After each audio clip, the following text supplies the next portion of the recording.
నెహమ్య ఆ పాడైపోయిన ప్రాకారాలు కడతాడనమాట. ఇది జరిగిన సందర్భం. అయితే ఎప్పుడైతే ఆ వార్త విన్నాడో నెహమ్య బబులోను దేశంలో తట్టుకోలేకపోయాడు. యెరూషలేము పట్టణం అలా స్థితిలో ఉండడానికి తట్టుకోలేకపోయాడు. అందుకని అక్కడ రాయబడిన మాట, మనం చదివిన మాటల్లో ఆ మాట విన్నప్పుడు నేను కూర్చుండి ఉపవాసం ఉండి అనేక దినములు, నేను కొన్ని దినాలు విజ్ఞాపన చేశాను అన్నాడు. చూడు, ఇంత గొప్ప కార్యం జరగడానికి కారణం ఏంటో తెలుసా? నెహమ్యా యొక్క ప్రార్థన. అది ఉపవాస ప్రార్థన.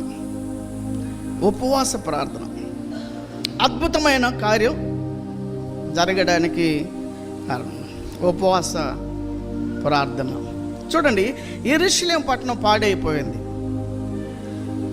ఆత్మీయంగా మనం తీసుకుంటే యెరూషలేము పట్టణం మన దేహానికి లేకపోతే మన కుటుంబానికి సాదృశ్యంగా మనం తీసుకుంటే, యెరూషలేము ఉన్న దేవాలయము, అక్కడ దేవుడు నివసిస్తానన్నాడు. ఆ దేవాలయము మన హృదయాలకి సాదృశ్యంగా కనబడుతున్నాయి.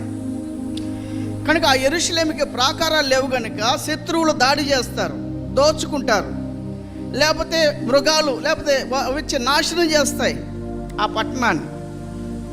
అలాంటి పరిస్థితుల్లో ఉన్నాయి. అందుకనే ఆ పట్టణాన్ని చూసినప్పుడు ఏడ్చాడు. మన వ్యక్తిగత జీవితాన్ని లేకపోతే మన కుటుంబ జీవితాన్ని మనం తీసుకుంటే ఏమండి, ఏ పరిస్థితుల్లో ఉన్నామో నెహమ్యా వలె దేవుని సన్నిధిలో మనం కూడా ఆడవలసిన వారం, మొరపెట్టవలసిన వారం, ప్రార్థించవలసిన వారం. హల్లెలూయా. ఉపవాసం యొక్క ప్రభావాన్ని నెహమ్యా ప్రార్థనలో మనం చూడగలం.